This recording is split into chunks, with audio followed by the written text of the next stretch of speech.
Hello sister शाला, मेरा नाम है प्रियंका कौशिक। आज हम अपना जा रहे हैं जिसका नाम है मेट।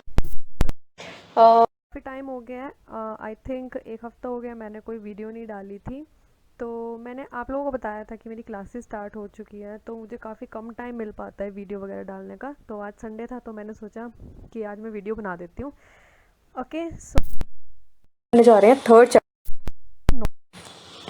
डीप में जाने से पहले मैं आपको बता दूँ कि हमारे यहाँ पर means at present there are nearly 118 elements, 118 elements है एट प्रेजेंट, जो कि जिनको हम जानते हैं, ठीक है, मतलब जिनकी आइडेंटिफिकेशन हो चुकी है।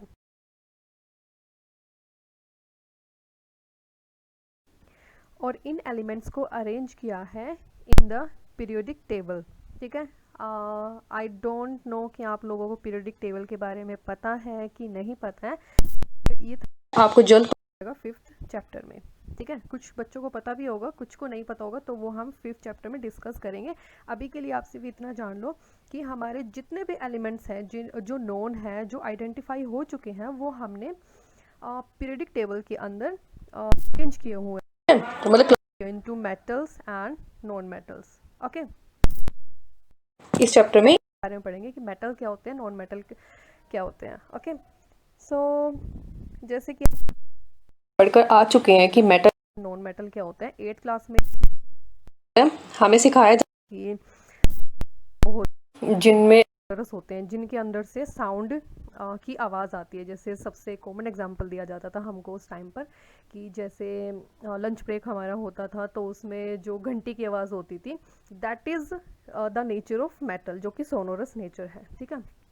और हमको दे आर मैलिएबल क्या होते हैं, मैलिएबल होती है due to which metal can be beaten into sheets.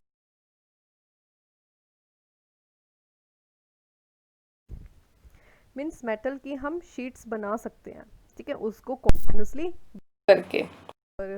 और डक्टिलिटी होती है, ये भी प्रॉपर्टी है due to which a metal can be drawn into thin wires. मतलब जैसे हम देखते हैं हमारे घर में कितनी सारी वायर्स होती हैं, कितनी सारी तार होती हैं, तो this is also property of metal, कि जिसे हम एक पूरे मेटल को इसमें कन्वर्ट करते हैं, ठीक है। और हम देखते हैं कि हमें सिखाया जाता है कि they have property of metallic lustre. Means lustre मतलब होता है शाइन, ब्राइटनेस, मतलब जो मेटल्स होते हैं they generally have shine in them, ठीक है। मतलब मेटल चमकते हैं। जैसे कि हम कोई भी एग्जांपल ले सकते हैं, जैसे गोल्ड हो गया, सिल्वर हो गया, मरकरी हो गया, एल्यूमिनियम हो गया, कॉपर हो गया, मैग्नीशियम हो गया, etcetera etcetera etcetera. So these all are lustrous in nature, ठीक है। और हमको बोला जाता है that they are hard in nature and you know metals are usually very hard. It is very difficult to in road into काफ़ी शक्कत के बाद ये मतलब हम ओके। तो इसमें आपने एक एग्जांपल भी पढ़ा होगा, सॉरी एक एक्सेप्शन भी पढ़ा होगा कि सोडियम एक ऐसा मेटल है जो कि हम सकते हैं, ठीक है। तो exceptions are always there, exceptions होते ही हैं, बट मोस्टली क्या होता है, दे आर वेरी हार्ड, ठीक है। और आप लोगों ने पढ़ा था electrical conductivity and thermal conductivity. तो क्या होती है हमारी है ना, जो हम बचपन से पढ़ के आए हैं, but this is our 10th class. Question paper में ही आएगा वाटर मेटल्स, हम डायरेक्ट नहीं लिख सकते, तो हमें एक प्रॉपर डेफिनेशन की ज़रूरत है, जो हम अब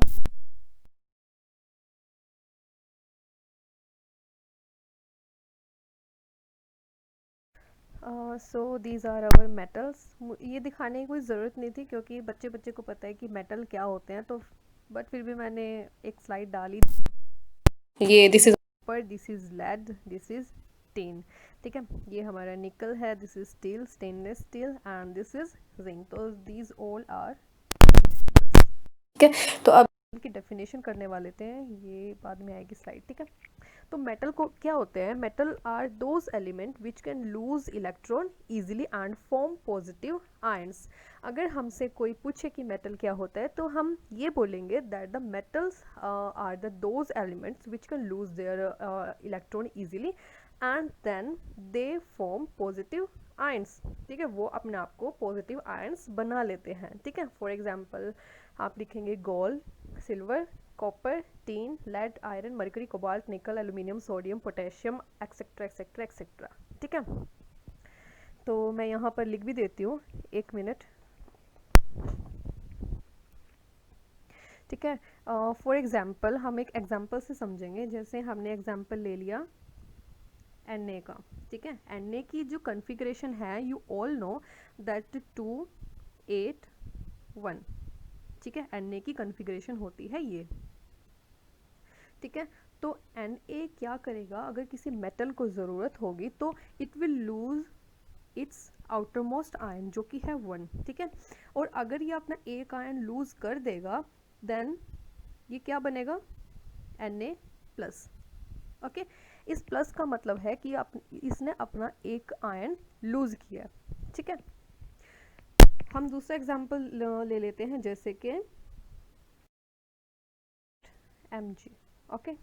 Mg क्या होता है, we all know Mg is our magnesium, और मैग्नीशियम की इलेक्ट्रॉनिक कॉन्फ़िगरेशन होती है 2 8 2, और ये आप सबको पता होगा। एक मिनट में पेन चेंज कर लेती हूँ ताकि मैं यहाँ पर शेल्स बना सकूँ। दिस इज़ आवर न्यूक्लियस, और इसके बाहर होते हैं हमारे shells.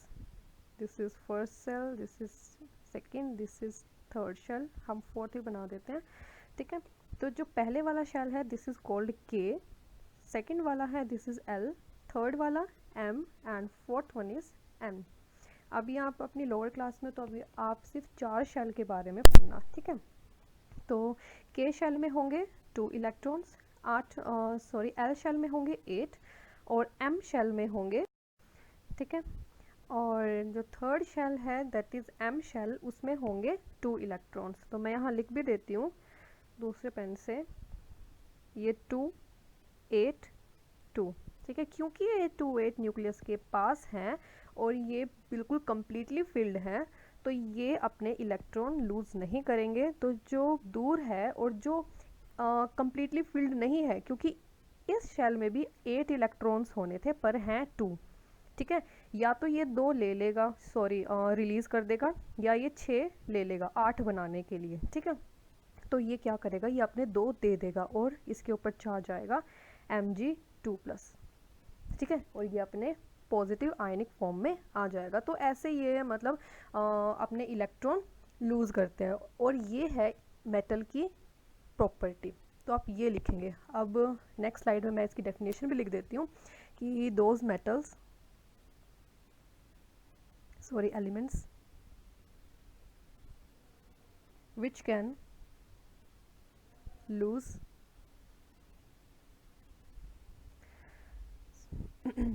lose electron easily and form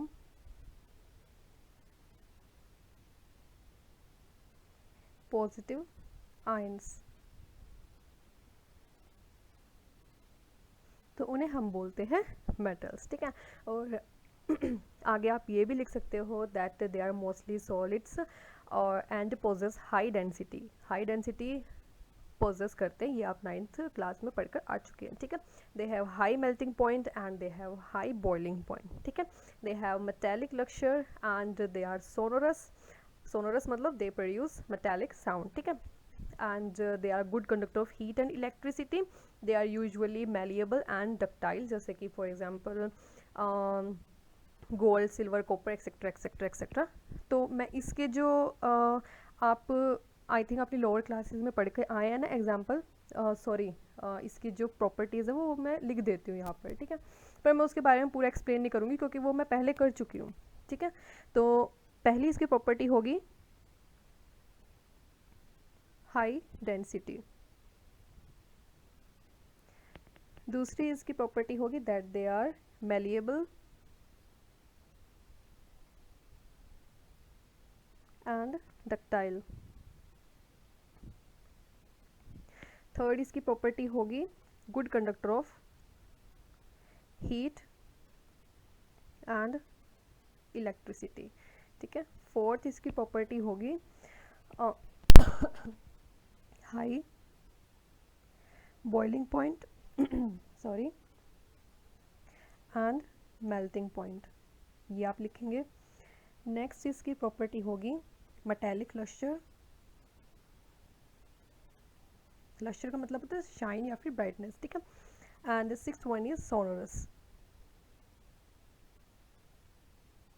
तो ये सब आप लिखेंगे, ठीक है। वैसे तो आप ये पढ़कर आ चुके हैं बट फिर भी ओके। और जो इसकी जो मेन डेफिनेशन थी वो मैंने आपको लिखवा ही दिया। और एक चीज़ रह गई है 7th पॉइंट, जो कि है हार्ड, मुझे अभी भी याद आया, they are hard in nature और एक्सेप्शंस आर ऑलवेज देयर, ठीक है। तो ये था हमारा मेटल्स। अब इस मेटल्स में एक स्लाइड और रहती है जो मैंने आपको बताया था कि मैं आपको बाद में कराऊंगी। सो ये रही वो स्लाइड, ठीक है। तो इसमें क्या होता है, हम जो है हमने मेटल की प्रॉपर्टीज़ पढ़ ली हैं, उसकी फ़िज़िकल प्रॉपर्टीज़, ठीक है। तो अब हम थोड़ा इसके बारे में पढ़ लेते हैं। वैसे हमारे सिलेबस में इतना डिटेल में है नहीं, बट मुझे ये पिक्चर मिल गई तो मैंने सोचा डाल देती हूँ, ठीक है। तो इसमें क्या है कि जैसे हमारे मेटल्स होते हैं, कॉपर, सिल्वर, गोल्ड, जो भी आप एग्जांपल लें, तो ये जो एटम्स होते हैं they are very closely packed. और ये आप अपने 9th क्लास में पढ़कर आ चुके हैं दैट जो सॉलिड्स होते हैं वो क्लोजली पैक्ड रहते हैं ऐसे, ठीक है। उनमें इंटर पार्टिकुलर डिस्टेंस काफ़ी कम रहता है, ओके। सो जो ये मेटल होते हैं they are link to one another by a special type of bond, जिसे हम बोलते हैं मेटालिक बॉन्ड। ये आप सब जानते हैं, ठीक है। मेटालिक बॉन्ड से ये एक दूसरे के साथ आपस में जुड़े रहते हैं, बंधे रहते हैं। मैं लिख देती हूँ मेटालिक बॉन्ड, ठीक है। और जब हम मेटालिक बॉन्ड की बात कर ही रहे हैं, मैंने वो रब कर दिया था, ठीक है। मेटालिक बॉन्ड की अगर हम बात कर रहे हैं तो एक एटम, एक मेटल में जो एटम होता है हम मान सकते हैं कि ये दो चीज़ों से मिलकर बना होता है, ठीक है। फर्स्ट जो होता है दिस इज वैलेंस इलेक्ट्रॉन और दूसरा होता है कर्नल्स, ठीक है।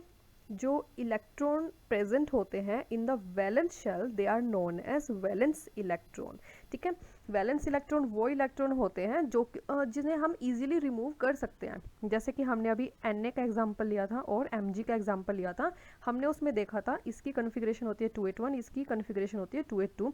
इनको हम इजीली निकाल सकते हैं, ठीक है, क्योंकि न्यूक्लियस के काफ़ी दूर है एंड दे आर वैकेंट, ठीक है, खाली है, हम इसलिए इन्हें निकाल सकते हैं। तो ये जो लिखा हुआ है मोबाइल इलेक्ट्रॉन, ये वही इलेक्ट्रॉन्स हैं, ठीक है। ये तो हो गई इसकी बात, ठीक है। ये जो सारे हैं ना, ये सारे मोबाइल इलेक्ट्रॉन्स हैं जो कि आगे जाकर रिप्लेस होंगे या फिर निकलेंगे, ठीक है। दूसरी आती है हमारी कर्नल्स। तो जैसे कि आप देख रहे हो कि दो चीज़ों से मिलकर बना हुआ है, दिस इज़, ये जो पिंक वाले हैं दीज आर मोबाइल इलेक्ट्रॉन्स, और जो पॉजिटिवली चार्ज जो हमारे बचे हैं दीज आर कॉल्ड कर्नल्स। और जो कर्नल्स होते हैं they are the combination of nucleus and the shell except the valence shell, ठीक है। समझ आई बात आप लोगों को? मतलब जो कर्नल्स होते हैं ये कॉम्बिनेशन होता है न्यूक्लियस प्लस क्या बोला था मैंने, हाँ, न्यूक्लियस प्लस शेल्स। शेल्स भी वो जो कि फील्ड है, कंप्लीटली फील्ड है, जैसे ये हो गया, ठीक है। इसमें वैलेंस शेल नहीं आएगी, मतलब 1 और ये 2, ये वाली शेल नहीं आएंगी। तो मतलब अगर हम जैसे Na बना लेते हैं, मैं इसको थोड़ा दूर कर रही हूँ, ठीक है। तो जैसे हमने Na बनाया, ठीक है, यहाँ पर इसका न्यूक्लियस आएगा और यहाँ पर इसकी 3 शेल्स मैं बना देती हूँ, जिसमें पहले में आएंगे 2 इलेक्ट्रॉन, दूसरे में 8 और तीसरे में 1, ठीक है। तो कर्नल्स मैं मार्कर चेंज कर लेती हूँ ताकि आपको इजीली समझ में आ जाए, ठीक है। तो कर्नल हम इनको मिलाकर बोलेंगे, ठीक है। ये न्यूक्लियस हो गया और ये हमारी 2 शेल्स, ये वो शेल्स हैं जो कि कंप्लीटली फिल्ड हैं, इन्हें हम बोलेंगे, और इसे हम बोलेंगे मोबाइल इलेक्ट्रॉन्स या फिर वैकेंट इलेक्ट्रॉन्स। तो आई होप आप लोगों को ये सब समझ में आ गया होगा। तो हमारा ये मेटालिक पोर्शन हम ख़त्म करते हैं। उससे पहले मैं आपको एक बार इलेक्ट्रिकल कंडक्टिविटी और थर्मल कंडक्टिविटी बता देती हूँ, ठीक है, ताकि आपको आगे जाकर प्रॉब्लम ना हो।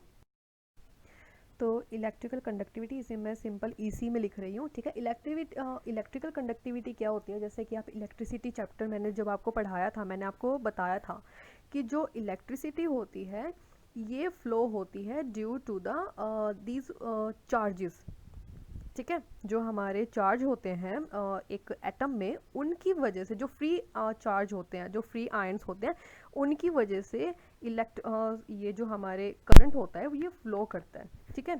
तो हमने ये बात तो जान ली थी मेटल्स में कि इसमें फ्री आयंस होंगे, तो फ्री आयंस होंगे इसका मतलब यहाँ पर करंट फ्लो करेगा, ठीक है। तो हम दोबारा इसी का एग्जाम्पल ले लेते हैं, या फिर ठीक है हम इसी का एग्जाम्पल ले लेते हैं सोडियम का, ठीक है। हमें पता है सोडियम की कॉन्फ़िगरेशन होती है 281, जिसमें ये जो लास्ट वाला होगा ये रिमूव आउट हो जाएगा, ठीक है।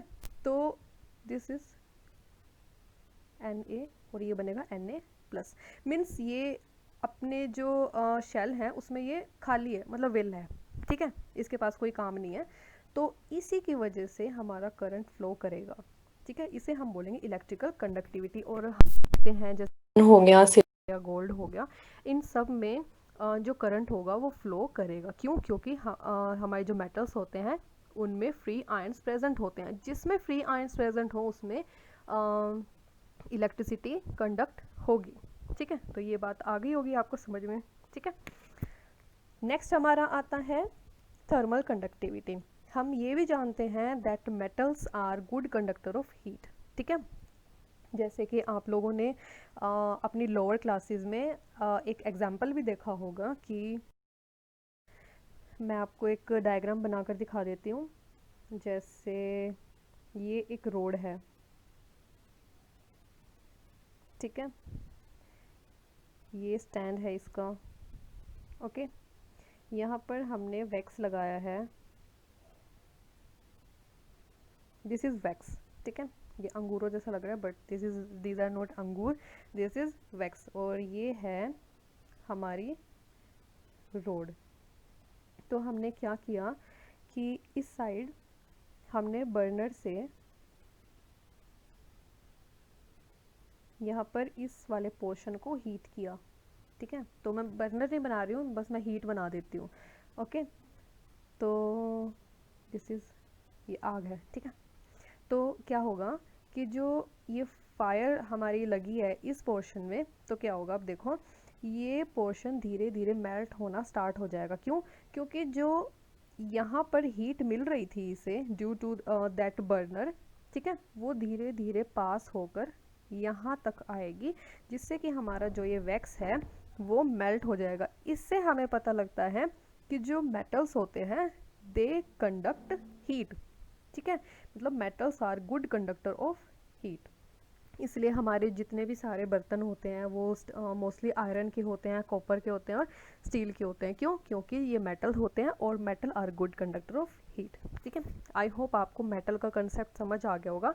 अब हम चलते हैं हमारे नेक्स्ट टॉपिक पे, जिसका नाम है नॉन मेटल्स। तो अभी तक हम जिस भी प्रॉपर्टी के बारे में बात कर रहे थे वो हमारी अभी तक फिजिकल प्रॉपर्टीज़ थी। अभी हम केमिकल प्रॉपर्टीज़ पर नहीं आएंगे। सबसे पहले हम अपनी फिजिकल प्रॉपर्टी कंप्लीट करेंगे मेटल और नॉन मेटल की, फिर हम उन मतलब मेटल और नॉन मेटल के जितने भी केमिकल प्रॉपर्टीज़ बनती हैं हम उनके बारे में बात करेंगे। तो चलते हैं हमारे नेक्स्ट टॉपिक पे, जिसका नाम है नॉन मेटल। तो जैसे कि नाम बता रहा है ये, कि एक मिनट में पेन चेंज कर लेती हूँ। हाँ, जैसा कि नाम बता ही रहा है कि नॉन मेटल, इसका मतलब है कि नॉन मेटल की प्रॉपर्टीज़ होंगी और केमिकल प्रॉपर्टीज़ होंगी वो सारी डिफरेंट होंगी मेटल से, मतलब हम कह सकते हैं कि बिल्कुल डिफरेंट या फिर अपोजिट होगा, ठीक है। तो इसके मैं एक एग्जांपल्स दे देती हूँ, जैसे कि ऑक्सीजन, नाइट्रोजन, एक्सेट्रा एक्सेट्रा। और तो क्या नॉन मेटल्स जो होते हैं दे आर सॉफ्ट, ठीक है। सॉलिड्स थे वो हार्ड थे, and you know only the solids are expected to be hard. हम जानते हैं कि जो हमारे स्टेट्स ऑफ मैटर होते हैं, 3 स्टेट्स होते हैं, सॉलिड, लिक्विड एंड गैस, और उनमें जो सॉलिड्स होते हैं वो ही हार्ड होते हैं, ना लिक्विड होता है हार्ड और ना गैसेस होती हैं हार्ड, ठीक है। तो नॉन मेटल्स भी क्या होते हैं, दे आर सॉफ्ट। सॉफ्ट हम इसे बोल सकते हैं क्योंकि हार्ड तो ये है नहीं, ठीक है। और इसमें भी एक एक्सेप्शंस आ जाती हैं कि जो डायमंड होता है, ठीक है, this is allotropic form of carbon, ये आप 4th चैप्टर में पढ़ेंगे। This is the only hard substance, हम बोल सकते हैं कि हार्ड नहीं, हार्डेस्ट बोलेंगे हम, ठीक है। It is one of the hardest substances known, ठीक है, सबसे हार्ड सब्सटेंस होता है ये, ठीक है। तो हमने अभी बात कर ली हार्डनेस की, अब हम बात करेंगे लश्चर की। लश्चर का मतलब मैंने आपको पहले ही बताया था कि शाइन होती है, इसका मतलब होता है शाइन, ठीक है। जो नॉन मेटल्स होते हैं दे हैव नो लश्चर, क्यों? Because their atoms do not have mostly attach ions which are responsible for the lustre. Lustre में क्या होता है कि जैसे मतलब ये आपके 12th क्लास में आएगा कि वाई डू मेटल्स शाइन, मतलब एक छोटा सा टॉपिक आता है, तो उसमें काफ़ी मतलब वास्ट ये हो जाएगा अगर मैं बताऊं तो जैसे ये एटम है, कोई भी एटम हमने ले लिया, जब इसको हीट मिलती है तो ये अपने एक्साइटेड स्टेट में पहुंच जाता है। अब मैं इतना डिटेल में नहीं बताऊंगी, बट मैं आपको सिर्फ इतना एक ब्रीफ दे रही हूँ कि जब भी इसे हीट मिलती है तो ये अपने एक्साइटेड स्टेट में पहुंच जाता है। और हीट का मतलब ये नहीं है कि उसे आग पे रख दिया हम लोगों ने, ऐसा नहीं है। वो हीट कैसी भी हो सकती है, मतलब कोई भी टेम्परेचर हो सकता है उसको एक्साइटेड स्टेट में पहुंचाने का, ठीक है। और जैसे ही वो अपनी नॉर्मल स्टेट में आता है तो इट लिबरेट लाइट, ठीक है, तब लाइट लिबरेट होती है। पर वो एक्साइटेड स्टेट में जब जाएगा जब उसके पास कोई फ्री आयंस या फिर इलेक्ट्रॉन्स होंगे, पर नॉन मेटल में ऐसा नहीं होता, ठीक है। हमने अभी भी बात की कि जो नॉन मेटल्स होते हैं उनमें कोई भी फ्री आयंस नहीं होते उनसे अटैच, तो फिर कोई भी एक्साइटेड स्टेट में नहीं पहुंचेगा, कोई भी नॉर्मल स्टेट में नहीं आएगा, और हैंस लश्चर नहीं होगा। तो हम बोल सकते हैं that non metals have no lustre, ठीक है। पर इसमें भी एक्सेप्शंस आ जाती हैं, जैसे डायमंड है, ठीक है, वो तो शाइन करता है, वो तो चमकता है। आयोडीन है, आपने सुना होगा, ये भी शाइन करता है। थर्ड इज ग्रेफाइट, ये भी शाइन करता है, ठीक है। तो ये 3 एक्सेप्शंस हैं जो कि शाइन करते हैं, ठीक है।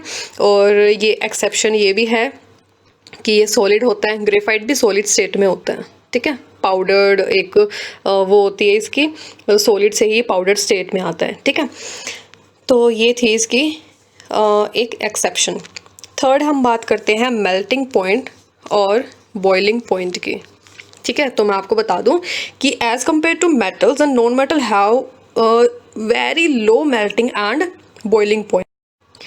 और जो नॉन मेटल्स होते हैं they are gaseous at room temperature पे गैशियस स्टेट में होते हैं। फॉर एग्जांपल हम ले लेते हैं हाइड्रोजन को, ऑक्सीजन, नाइट्रोजन, ठीक है, और एक और ले लेती हूँ, आर्गन ले लेती हूँ, एक्सेट्रा।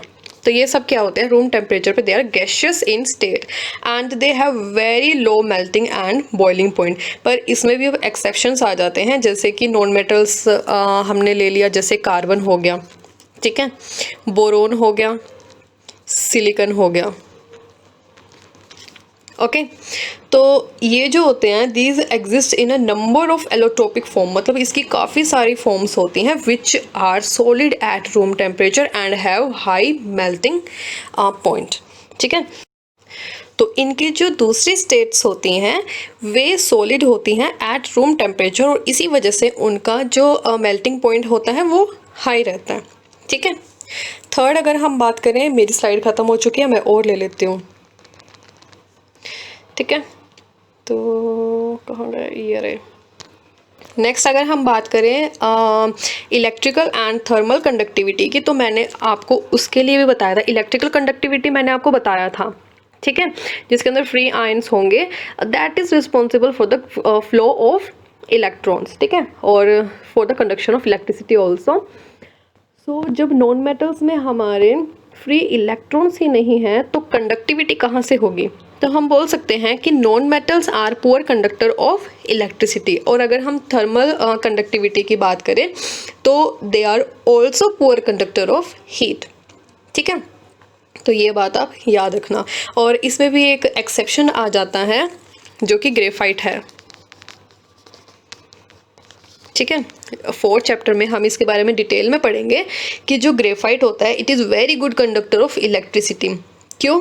क्योंकि जो ग्रेफाइट का जो एक डायग्राम रहता है ना, उसमें एक इलेक्ट्रॉन हमेशा फ्री रहता है। ठीक है, ऐसे इसका एक डायग्राम बनता है, जैसे ये मैं सी लिख रही हूँ। ठीक है,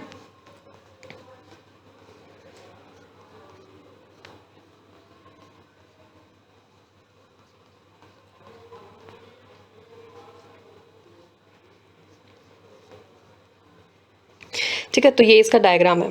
तो इसमें क्या होगा कि कहीं ना कहीं इसका एक इलेक्ट्रॉन खाली होगा, ठीक है, जो कि कंडक्ट करेगा इलेक्ट्रिसिटी। ओके, मतलब एक जो फ्री इलेक्ट्रॉन होगा वो ऐसा होगा that is not involve in the bond formation. जैसे कि यहाँ पर एक इलेक्ट्रॉन ये रहा, ये कहीं बॉन्ड नहीं बना रहा है। ठीक है, कार्बन सिर्फ 4 ही बॉन्ड बना सकता है और इसने 3 बॉन्ड यहाँ बनाए हैं, एक बॉन्ड ये इसका खाली रह गया है। तो ये रिस्पॉन्सिबल होगा for the flow of charges. ठीक है, आई होप आपको समझ आ गया होगा। और डेंसिटी तो आप लोगों को मालूम ही है कि नॉन मेटल की जो डेंसिटी होती है वो बहुत कम रहती है। ठीक है, तो ये हमने बात की है physical properties of metal and non metal, जो कि काफ़ी बेसिक था। आई होप आप लोगों को समझ आ गया होगा। अब हम जो मेटल और नॉन मेटल के बीच में जो डिफरेंसेस होते हैं on the basis of their physical properties, हम वो देख लेते हैं अब। So these are the differences between metal and non-metal on the basis of their physical properties. मैं इसे थोड़ा जूम कर देती हूँ ताकि आपको इजीली समझ में आ सके, और आप चाहें तो स्क्रीनशॉट भी ले सकते हैं।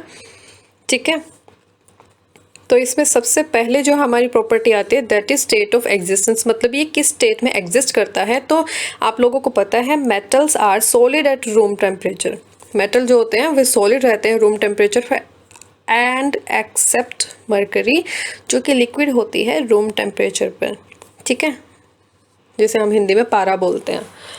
Okay, on the other side हम अगर नॉन मेटल की बात करें तो non metal exist in all the 3 states of matter. ठीक है, अगर हम सॉलिड की बात करें तो मैंने आपको डायमंड, ग्रेफाइट और आयोडीन का एग्जाम्पल दिया था। ठीक है, अगर हम गैशियस की बात करें तो oxygen, nitrogen, argon etcetera etcetera. ठीक है, अगर हम लिक्विड की बात करें तो जैसे हमारे जितने भी एसिड्स हैं वो हमारे लिक्विड स्टेट में रहते हैं। और एसिड से मुझे याद आया, जो सल्फ्यूरिक एसिड होता है it is regarded as king of chemicals. तो मैं यहाँ थोड़ा लिख देती हूँ ताकि आप भूलें ना।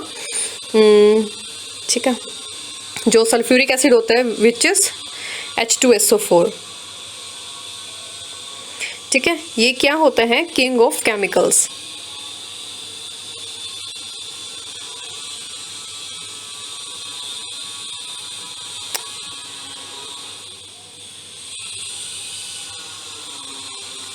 ओके, तो आप इसे याद रखना। ठीक है, और अगर हम लिक्विड स्टेट की बात करें तो जैसे कि एमोनियम नाइट्रेट है, एमोनियम फॉस्फेट है, यूरिया है, नाइट्रिक एसिड है, अमोनिया है, तो ये सारे जो होंगे मैंने अभी आपको एग्जांपल दिए हैं, these all are liquid in state. ठीक है, तो हमने तीनों स्टेट की बात कर ली है। अगर बात आए लश्चर पे तो आपको पता है कि जो मेटल्स होते हैं दे हैव मेटेलिक जो मेटल्स होते हैं they are lustrous in nature, मतलब दे हैव शाइनिंग सरफेस, और जो नॉन मेटल होते हैं they are non lustrous. Third, अगर हम बात करें कंडक्टिविटी की तो कंडक्टिविटी में हम पढ़ चुके हैं that they are the good conductor of heat and electricity. और ऑन द अदर साइड हम अगर नॉन मेटल की बात करें तो they are poor conductor of heat and electricity and exceptions are always there. Sorry, मैंने ऊपर का एक्सेप्शन नहीं बोला। जो आयोडीन होता है वो काफ़ी लश्चरस होता है। ठीक है, और अगर हम कंडक्टिविटी में बात करें एक्सेप्शन की तो graphite is a good conductor of electricity, जो मैंने अभी आपको डायग्राम बनाकर दिखाया था। ठीक है, और हार्डनेस की अगर हम बात करें तो जो मेटल होते हैं वो बहुत हार्ड होते हैं except sodium and potassium, they are quite soft and they can easily cut by knife. और अगर हम नॉन मेटल की बात करें तो दे आर नॉर्मली सॉफ्ट।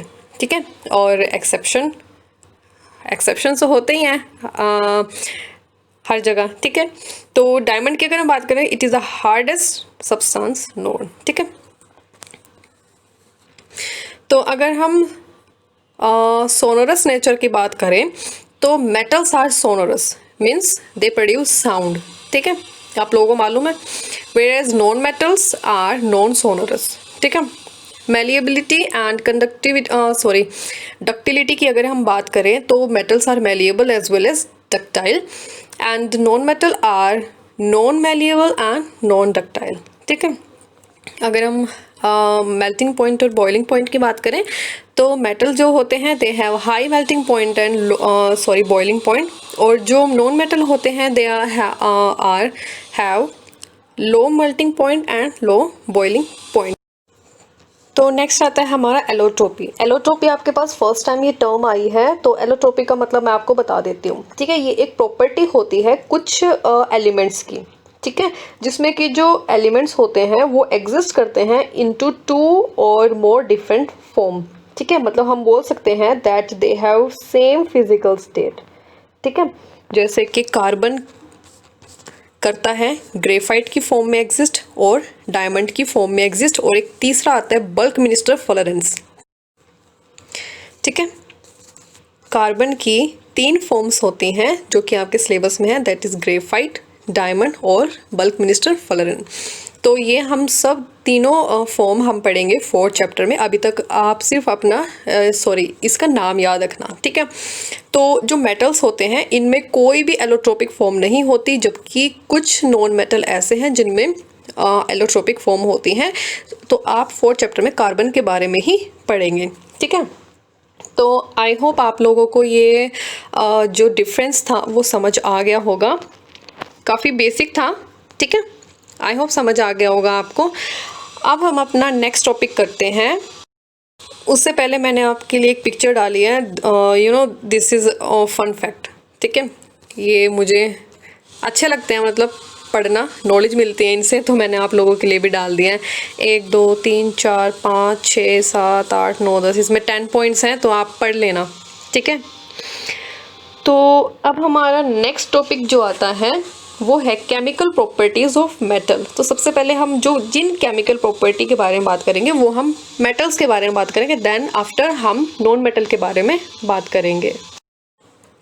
तो अब आती हैं केमिकल प्रॉपर्टीज ऑफ मेटल्स। मैं यहाँ लिख भी देती हूँ।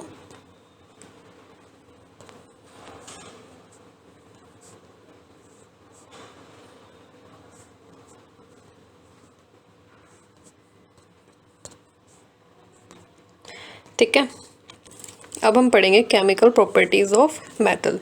हम अभी अभी पढ़ के आए हैं कि जो मेटल्स होते हैं उनमें एक वैकेंट इलेक्ट्रॉन प्रेजेंट होता है। जैसे कि हमने Na की बात की थी, ठीक है। Na की कॉन्फ़िगरेशन क्या होती है, 2 8 1।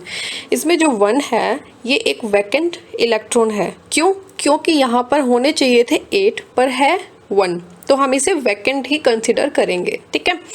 तो क्या होता है कि जब ये अपना एक इलेक्ट्रॉन लूज़ करेगा, ठीक है, अभी हम सिर्फ सोडियम की बात कर रहे हैं, ठीक है। तो फिर क्या होगा, जब इसने लूज़ कर दिया तो ये बना लेगा Na+, मतलब it will be regarded as electropositive elements, ठीक। और ऐसा सोडियम ही नहीं करता, ऐसे काफ़ी सारे मेटल, मतलब सब मेटल ऐसा ही करते हैं। हमने सिर्फ सोडियम का एक एग्जाम्पल लिया है। हम अगर और एग्जाम्पल की बात करें तो मैग्नीशियम का हम ले चुके हैं, हम एल्यूमिनियम की बात करते हैं, ठीक है। एल्यूमिनियम का क्या होता है, इसका एटॉमिक नंबर होता है 13, ठीक है। इसकी इलेक्ट्रॉनिक कॉन्फ़िगरेशन होगी 2 8 3, ठीक है। यहाँ होने चाहिए थे 8 इलेक्ट्रॉन्स पर हैं 3। तो अब क्या होगा कि जो एल्यूमिनियम है ये अपने 3 इलेक्ट्रॉन दे देगा, मतलब लूज़ कर देगा, और अपना एक आयन ये एक इलेक्ट्रोपॉजिटिव एलिमेंट बन जाएगा, दैट इज La3+। 3+ क्यों? क्योंकि ये 3 इलेक्ट्रॉन देगा। Na+ था, क्यों? क्योंकि इसने एक इलेक्ट्रॉन दिया था। और Mg2+ होता है, क्यों? क्योंकि ये अपने 2 इलेक्ट्रॉन देगा। Mg का क्या होता है 2 8 2, तो ये अपने 2 इलेक्ट्रॉन देगा, ठीक है। तो आई होप आपको समझ आ गया होगा कि जब कोई भी मेटल एटम कोई भी अपना इलेक्ट्रॉन लूज़ करता है, तो मैं यहाँ लिख भी देती हूँ, जैसे M एक कोई भी एटम हो गया, ठीक है। ये अपना कोई इलेक्ट्रॉन लूज़ करेगा तो बनेगा, 1 मिनट, हमें N नहीं पता क्या है, ये 1 भी हो सकता है, 2 भी हो सकता है, 3 भी हो सकता है, 4 भी हो सकता है, ठीक है, कुछ भी हो सकता है ये, प्लस n इलेक्ट्रॉन, हमें नहीं पता इसने कितने दिए हैं, ठीक है, जितने ये देगा उतना ही इसके ऊपर पॉजिटिव चार्ज आ जाएगा। तो ये तो है मेटल के केस में, ठीक है, तो ये इसकी केमिकल प्रॉपर्टीज में आता है। और आपने सेकंड चैप्टर में और फर्स्ट चैप्टर में आपने एक रिएक्टिविटी सीरीज देखी होगी, ठीक है, मैंने आपको याद भी कराई थी, काशीनाथ का मोगा ये वाला, ठीक है, और मैंने आपको ये भी बोला था आपको एनी हाउ ये रिएक्टिविटी सीरीज याद करनी ही करनी है। तो अब तक तो आपको याद हो चुकी होगी, ठीक है।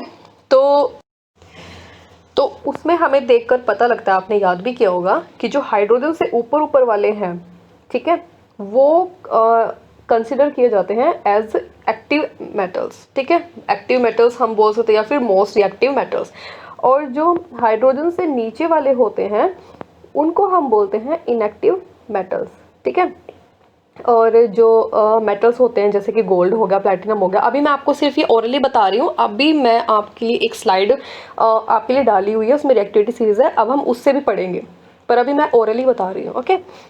सो जैसे कि अभी हम कह रहे थे कि जो गोल्ड और प्लैटिनम होते हैं जैसे कुछ मेटल्स, ठीक है, वो सबसे बॉटम में होते हैं इधर रिएक्टिविटी सीरीज, तो उन्हें हम बोलते हैं नोबल मेटल्स। मैं लिख भी देती हूँ NOBLE, ठीक है, नोबल मेटल्स।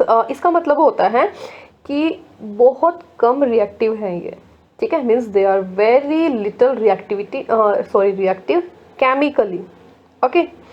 तो उन्हें हम बोलते हैं नोबल मेटल्स। तो ये रही वो रिएक्टिविटी सीरीज। तो ये रहा हाइड्रोजन। तो हम कंसिडर करते हैं कि जो हाइड्रोजन से ऊपर वाले हैं दे आर रिएक्टिव मेटल्स, और जैसे जैसे हम नीचे आते हैं रिएक्टिविटी सीरीज के, तो वो उनकी रिएक्टिविटी जो है वो कम होती रहती है, ठीक है, मतलब पोटेशियम की सबसे ज़्यादा होगी, उससे कम होगी सोडियम की, ऐसे ऐसे करके अगर हम नीचे आते हैं तो जो गोल्ड और प्लैटिनम होते हैं वो सबसे लीस्ट रिएक्टिव होते हैं, and that is why they are known as noble metals, मतलब इनकी बहुत कम काफ़ी कम रिएक्टिव है, ठीक है। तो अगर किसी बच्चे ने याद नहीं की है ये रिएक्टिविटी सीरीज तो अभी भी टाइम है, इसे याद कर लो, ठीक है, क्योंकि बिना रिएक्टिविटी सीरीज के कुछ नहीं होने वाला, एग्जाम में आपकी रिएक्टिविटी सीरीज बनकर नहीं आएगी, आपको जो याद होगी तभी आप कर पाएंगे, ठीक है। तो ये थर्ड चैप्टर है। तो कुछ होते हैं बेशरम बच्चे जिन्हें याद नहीं होती, वो सोचते हैं कि हम यहाँ लिख लेंगे, हम वहाँ लिख लेंगे, हाथ पे लिख के ले जाएंगे, रबड़ के ऊपर लिख देंगे, तो ऐसा नहीं होता, ठीक है। आप इरेजर के ऊपर कितना लिख लेंगे, यहाँ पर इतनी बड़ी आई है रिएक्टिविटी सीरीज, आपके पास इतनी बड़ी इरेजर है, और अगर हाथ वगैरह पे लिखें तो आप वैसे ही फंस जाएंगे, तो इससे अच्छा आप अपने ब्रेन में ही लिख लें इसे, ठीक है, लर्न कर लें आप इसे। तो अभी बात हो रही थी केमिकल प्रॉपर्टीज ऑफ मेटल्स की, तो इसमें हम जो सबसे पहला पढ़ेंगे वो पढ़ेंगे रिएक्शन विद मेटल, ठीक है, रिएक्शन विद ऑक्सीजन, कि जब हम मेटल को ऑक्सीजन के साथ रिएक्ट करते हैं तो क्या होगा, ठीक है, this is reaction with oxygen. तो जो मेटल्स होते हैं वो रिएक्ट करते हैं ऑक्सीजन के साथ और वो बनाते हैं मेटल ऑक्साइड। तो this is suppose this is our कोई भी मेटल है, ठीक है, मैं M से डिनोट कर रही हूँ, and this O is our oxygen. तो जब ये दोनों रिएक्ट होंगे तो क्या बनेगा, मेटल ऑक्साइड, ओके।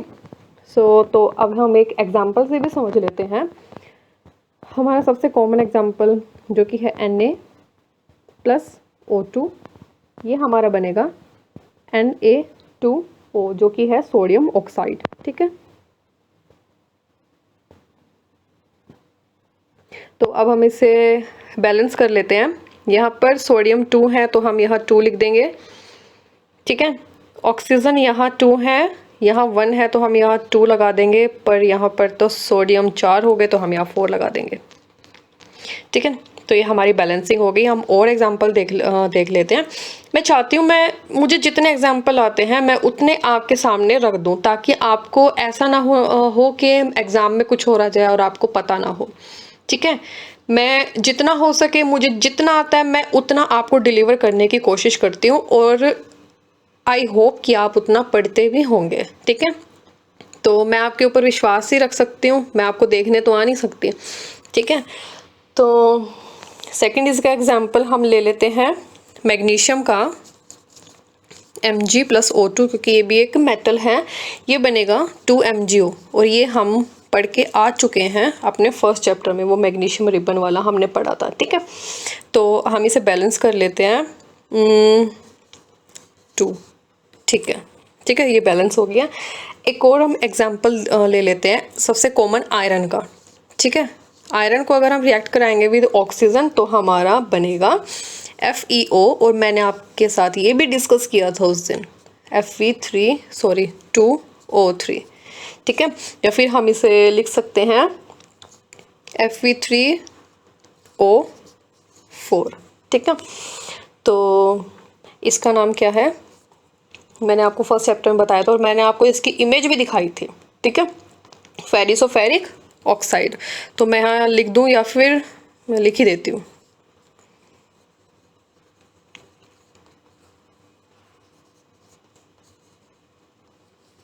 ओके, तो ये रहा हमारा। अब इसे बैलेंस भी हम कर लेते हैं।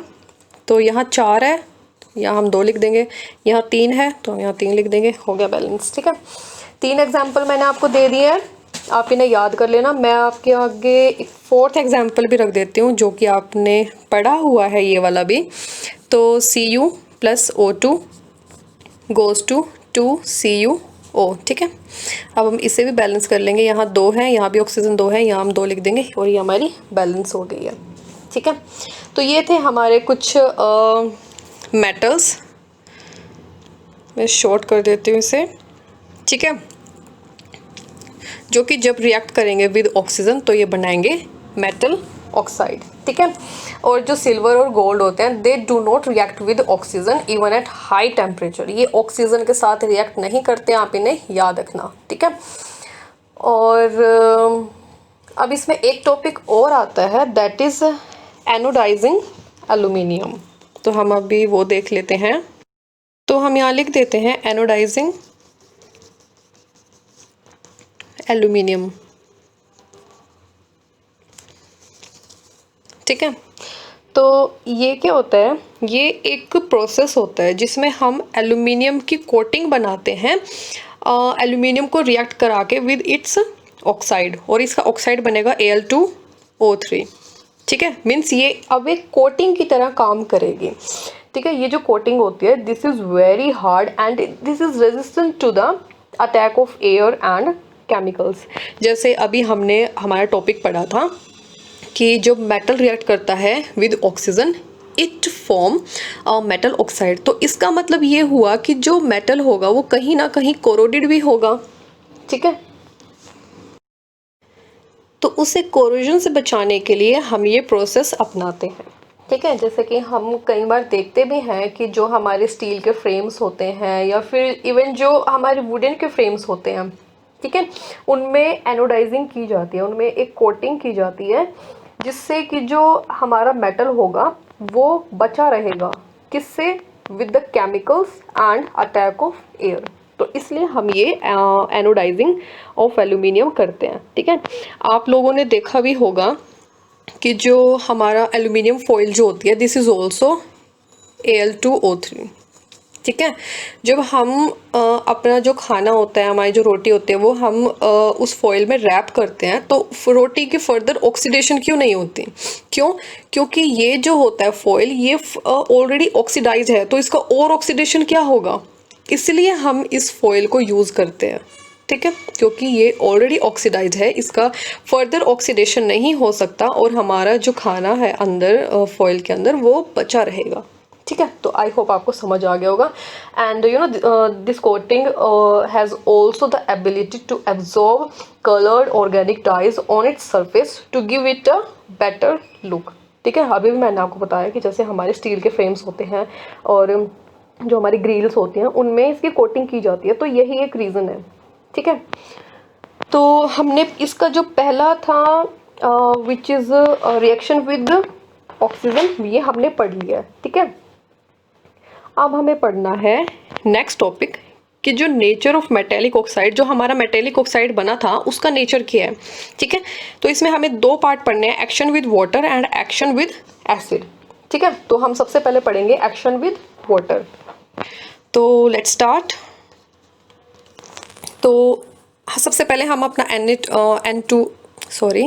Na2O वाला ही देखते हैं, सोडियम ऑक्साइड वाला, कि जब सोडियम ऑक्साइड रिएक्ट करेगा विद वाटर के साथ, ठीक है, तो हमारा बनेगा हाइड्रोक्साइड्स, जिन्हें हम एल्कलीज भी बोलते हैं, ठीक है।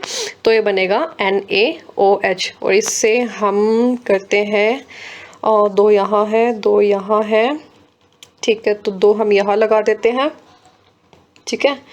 ऑक्सीजन हो गए ना, और यहाँ पर 2 हो गए, यहाँ पर भी 2 हो गए, ठीक है, ठीक है। तो हम कह सकते हैं कि जब मेटेलिक ऑक्साइड रिएक्ट करता है with water, then it form soluble hydroxides, ठीक है। दिस इज हाइड्रोक्साइड ना, सोडियम का हाइड्रोक्साइड है, सोडियम हाइड्रोक्साइड, ठीक है। और ये सोल्यूबल होते हैं, इस बात को आप याद रखना, जिन्हें हम बोलते हैं एल्कलीज। हम एक और एग्जांपल देख लेते हैं, जैसे K2O प्लस H2O, ये बनेगा KOH2, ठीक है, 2KOH। एक और एग्जांपल हम देख लेते हैं, MgO plus H2O, this is MgOH2, ठीक है, ये भी एक्वस होगा। तो मतलब जब हम मेटल ऑक्साइड को रिएक्ट कराते हैं विद वाटर के साथ, तब हमारा सोल्यूबल हाइड्रोक्साइड फॉर्म होते हैं, ठीक है। और एग्जांपल अगर हम देखना चाहें तो एक और एग्जांपल मैं दे देती हूँ, CaO, क्योंकि मुझे MgO से याद आया, प्लस H2O, ठीक है, ये बनेगा बिल्कुल एज इट इज CaOH2, ठीक है। दिस इज सोडियम हाइड्रोक्साइड, और सॉरी कैल्शियम हाइड्रोक्साइड। और अभी अभी हमने Al2O3 पढ़ा था, ठीक है, वो देख लेते हैं। Al2O3 प्लस H2O, ये बना है Al, आप लोगों ने पहले भी किया हुआ है, OH3, एल्यूमिनियम हाइड्रोक्साइड, ठीक है। तो ये था एक्शन विद वाटर, किसका, मेटालिक ऑक्साइड जब रिएक्ट करे विद वाटर के साथ। अब हमें दूसरा पढ़ना है, एक्शन विद एसिड। वाटर वाला हमने पढ़ लिया है, ठीक है। तो मैं आपको बता दूं कि जब मेटालिक ऑक्साइड रिएक्ट करते हैं डाइल्यूट एसिड के साथ, तो उनके रिस्पेक्टिव सॉल्ट बनते हैं और वाटर बनता है, ठीक है। तो मैं यहाँ एक लिख भी देती हूँ कि मेटालिक ऑक्साइड, ठीक है, जैसे मेटालिक ऑक्साइड प्लस एसिड, ये बनेगा सॉल्ट प्लस वाटर, ओके। ये आपने सेकंड चैप्टर में भी किया है, पर फिर भी मैं आपको करा देती हूँ, ठीक है।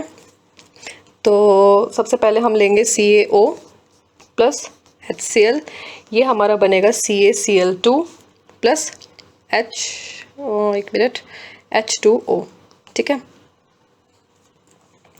नेक्स्ट अगर हम देखते हैं MgO के साथ अगर हम रिएक्ट कराएं HCl, तब ये बनेगा MgCl2 प्लस H2O, ठीक है। और एग्जांपल हम देख लेते हैं, जैसे कि ZnO प्लस HCl। मैं अभी बैलेंस नहीं कर रही हूँ, बैलेंस आप लोग खुद कर लेना, ठीक है, आपको अच्छे से बैलेंसिंग आती है, मैंने सिखाई भी थी।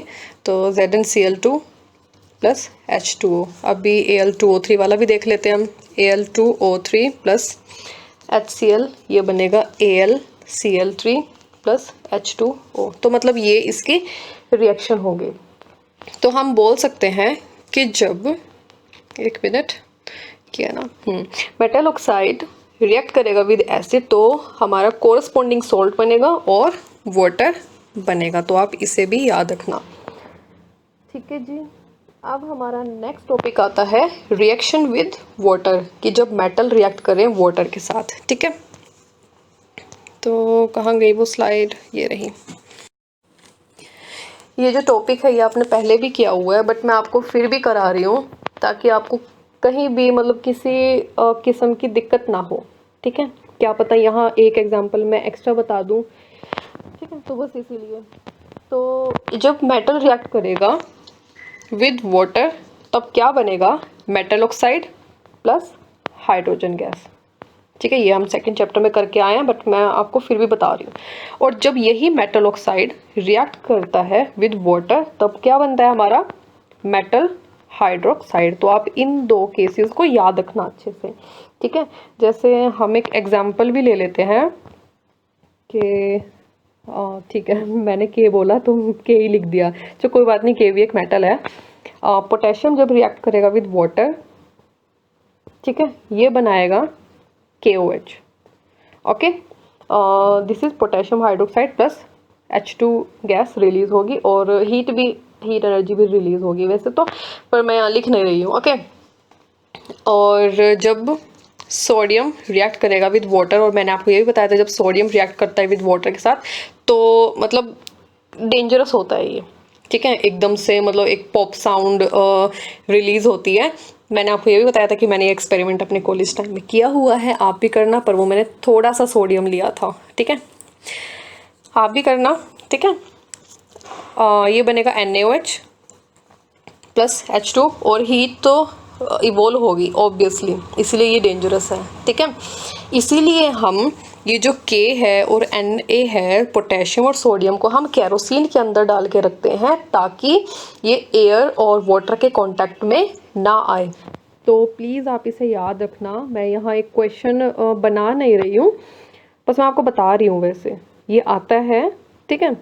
आगे जब क्वेश्चंस आएंगे तो हम उनमें ये कर लेंगे कि जो सोडियम और पोटेशियम होते हैं they are kept in kerosene to avoid contact with water and air, ठीक है। तो आप इसे याद रखना। नेक्स्ट हमारा जो आता है, नेक्स्ट में जाने से पहले हम एक दो और एग्जांपल देख लेते हैं, ठीक है। कैल्शियम ले लेते हैं हम प्लस H2O, ये बनेगा CaOH2 प्लस H2, ठीक है। और नेक्स्ट हम ले लेते हैं मैग्नीशियम, मैग्नीशियम प्लस H2O। ये जो मैग्नीशियम और कैल्शियम होता है ना, इनकी सेम ही बनती है रिएक्शन, MgOH2 प्लस H2, ठीक है। तो आप इन्हें याद रखना। तो हमने देखा, सबसे पहले हमने देखा, एक मिनट में स्लाइड्स की ओर चलती हूँ। उससे पहले हमने किसकी रिएक्शन कराई थी? हाँ, नहीं ये नहीं था। हाँ, रिएक्शन विद ऑक्सीजन हमने कर ली है, ठीक है, जो हमारा मेटालिक ऑक्साइड बना था। फिर हमने मेटालिक ऑक्साइड का नेचर देखा था, जिसमें हमने एक्शन विद वाटर भी पढ़ा है, एक्शन विद एसिड भी पढ़ा है। नेक्स्ट हमने पढ़ा है रिएक्शन विद वाटर। तो मतलब हमने 3 चीज़ें पढ़ ली हैं। अब हमारा नेक्स्ट आता है रिएक्शन विद एसिड, ठीक है। तो इसमें मैं आपको बता दूं कि जब कोई मेटल किसी एसिड के साथ रिएक्ट करता है तो मेटल सॉल्ट बनता है और हाइड्रोजन बनती है।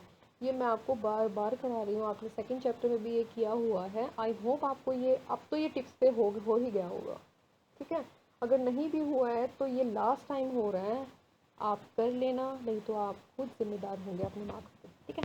तो मैं यहाँ लिख लेती हूँ, मेटल प्लस एसिड क्या बनेगा? Metal salt plus hydrogen gas, ठीक है।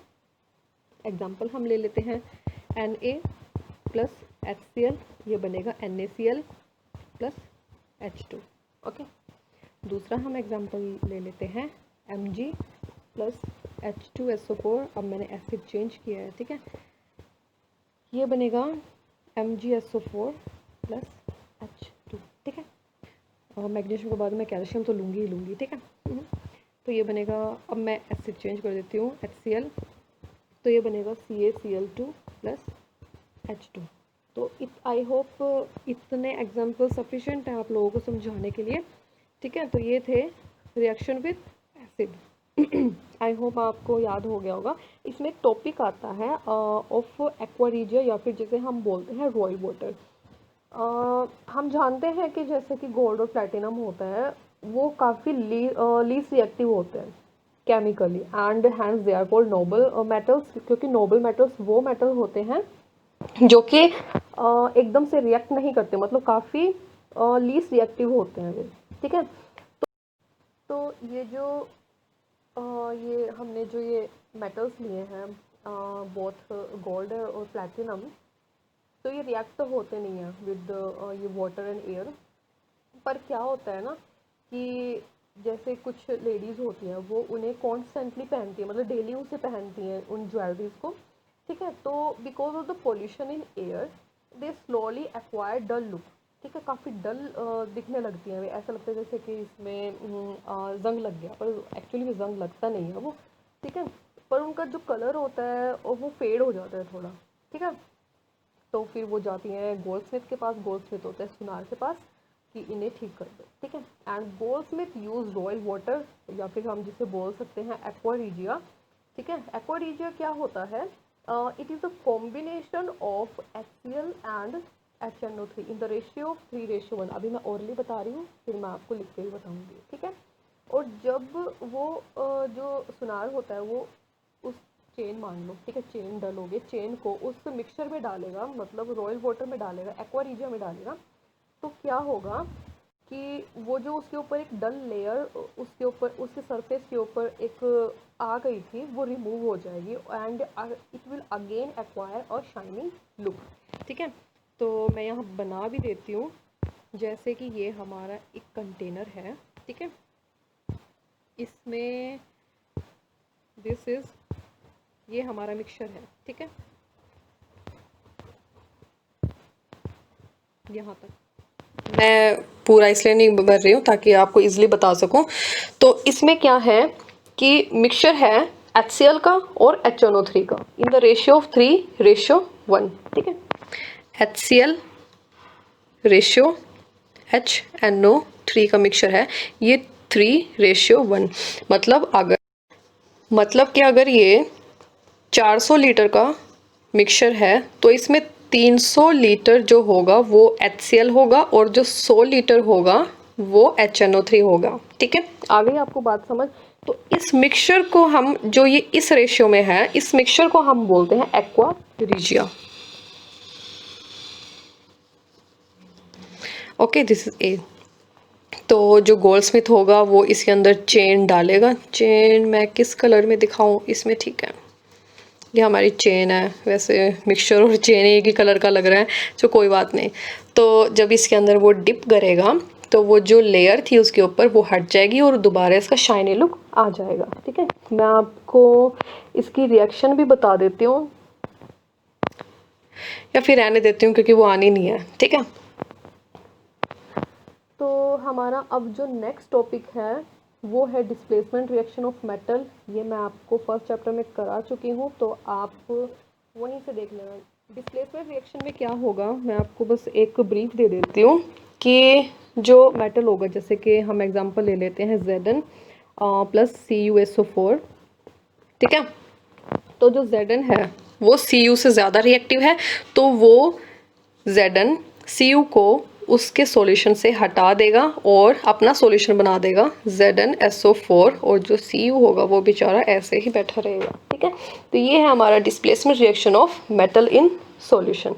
तो सॉरी, तो आपका ये जो टॉपिक था केमिकल प्रॉपर्टी ऑफ मेटल, ये आपका कंप्लीटली ओवर हो चुका है।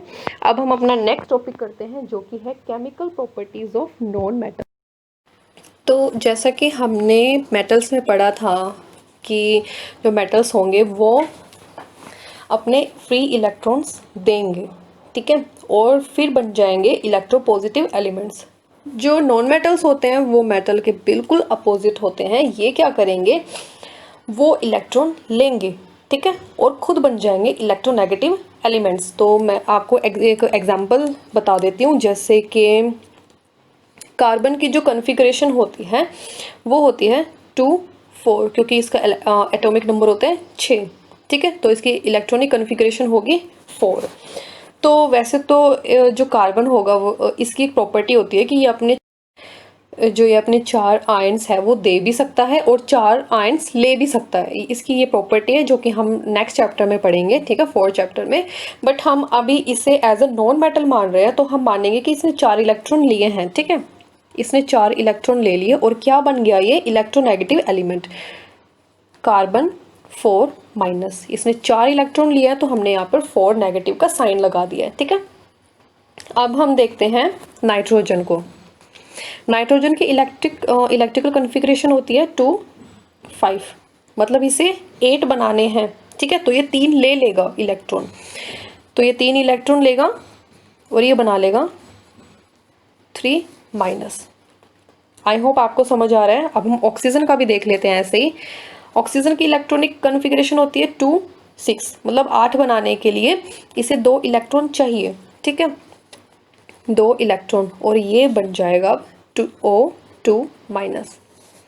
ओके तो ये है इसकी जो हमारे नॉन मेटल्स होते हैं उनकी ये प्रॉपर्टी है that they gain electron. Metal में क्या था, दे लूज इलेक्ट्रॉन, और नॉन मेटल्स होते हैं दे गेन इलेक्ट्रॉन, वो इलेक्ट्रॉन लेते हैं। ठीक है, तो इसमें जो सबसे पहली इसकी प्रॉपर्टी आती है वो है रिएक्शन विद ऑक्सीजन। ये विद का साइन है, ठीक है। Okay, means formation of oxide. तो सबसे पहले हम एग्जाम्पल लेंगे SO2। ये जब रिएक्ट करेगा विद ऑक्सीजन ये बना लेगा SO3 गैस, ठीक है। और इसमें एक इम्पोर्टेंट पॉइंट जो है याद करने का वो है कि इसमें हमें कैटलिस्ट की भी ज़रूरत पड़ेगी, ठीक है। और टेम्परेचर हमें मेंटेन करके रखना पड़ेगा ताकि हमारी SO3 sulphur trioxide gas evolve हो, ठीक है। कैटलिस्ट मैंने आपको बताया था जो रिएक्शन को फास्ट कर दे, तो इसमें जो कैटलिस्ट होगा वो होगा V2O5, ठीक है। इसे हम बोलते हैं वेनेडियम पेंटाऑक्साइड। V जो होता है ये होता है वेनेडियम, VANADIUM, ठीक है। दिस इज वेनेडियम पेंटाऑक्साइड, ठीक है। और जो सल्फर ऑक्साइड होगा वो ऑक्सीडाइज हो जाएगा टू सल्फर ट्राइऑक्साइड, ठीक है। आई होप आप लोगों को समझ आ गया होगा। तो नेक्स्ट जो हमारी प्रॉपर्टी आती है, this is reaction with chlorine, ठीक है। जब नॉन मेटल रिएक्ट करेगा क्लोरीन के साथ, तो हम कोई भी एक नॉन मेटल ले लेते हैं, जैसे कि हाइड्रोजन हमने ले लिया, ठीक है, क्लोरीन गैस हमने ले ली, तो दिस विल फॉर्म एसिड, क्योंकि यहाँ पे दो था तो यहाँ पे मैंने बैलेंस कर दिया, ठीक है। और ये जो रिएक्शन होगी ये सनलाइट के प्रेजेंस में होगी, ठीक है। तो आप याद रखना कि जो इसमें जो एनर्जी जो यूज़ हुई है, energy needed for the reaction is supplied by protons of light, ठीक है। कौन सी लाइट? सनलाइट, और इसीलिए हम इसे बोलते हैं फोटोकेमिकल रिएक्शन। तो आप इसे याद रखना। ओके, नेक्स्ट जो हमारा और लास्ट हमारा जो है वो आता है रिएक्शन विद हाइड्रोजन, ठीक है, means formation of hydrides. Okay, तो हम ले लेते हैं कोई भी हमारा अपना नॉन मेटल NH3 जो कि हम अमोनिया बोलते हैं, विद HCl, ठीक है। ये बनाएगा NH4Cl, मतलब अमोनियम क्लोराइड। मतलब जब अमोनिया के जो वेपर्स होंगे वो रिएक्ट करेंगे विद हाइड्रोजन क्लोराइड, तो अमोनियम क्लोराइड फॉर्म होगा विच इज़ अ सोल्ट, ठीक है। तो आप इन सब को याद रखना, ये बहुत इंपॉर्टेंट है, ठीक है। इसके बाद मैं PDF में आपके लिए क्वेश्चंस डाल दूंगी, आप उन्हें सॉल्व करना, या फिर वो जो PDF होगा मैं सॉल्यूशन वाले के साथ डाल दूंगी, ठीक है, ताकि आपको ज़्यादा मशक्क़त ना करनी पड़े, ठीक है। और एक NCERT की एक एक्टिविटी है, मैं और वो भी डाल देती हूँ। उसमें क्या है, कुछ मेटल्स दिए हुए हैं और रिएक्शन विद कोल्ड वाटर और हॉट वाटर या फिर स्टीम के साथ दी हुई है, ठीक है। और उसकी ऑब्जर्वेशन है और केमिकल रिएक्शन है जो कि बहुत इंपॉर्टेंट है, वो अब हम देख लेते हैं, ठीक है। तो ये है वो एक पूरी टेबल जो मैं आपको बता रही थी, ठीक है।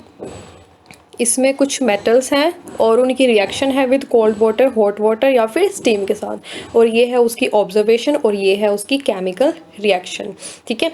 ये काफ़ी इम्पोर्टेंट है, इसलिए मैंने आपके लिए ये डाली है। आप इसे भी एक बार देख लेना, याद कर लेना, ठीक है। ये आपके एग्ज़ाम पॉइंट ऑफ व्यू से बहुत इम्पोर्टेंट है, ठीक है। तो आज हम इतना ही रखते हैं, ठीक है। नेक्स्ट जो हमारा टॉपिक होगा वो आयन से रिलेटेड होगा, ठीक है, क्योंकि हमने अभी मेटल पढ़ लिए हैं, नॉन मेटल पढ़ लिए हैं। अब हम पढ़ेंगे हमारे फॉर्मेशन ऑफ आयनिक कंपाउंड्स। तो जब तक के लिए thanks for watching, stay tuned and Radhe Radhe.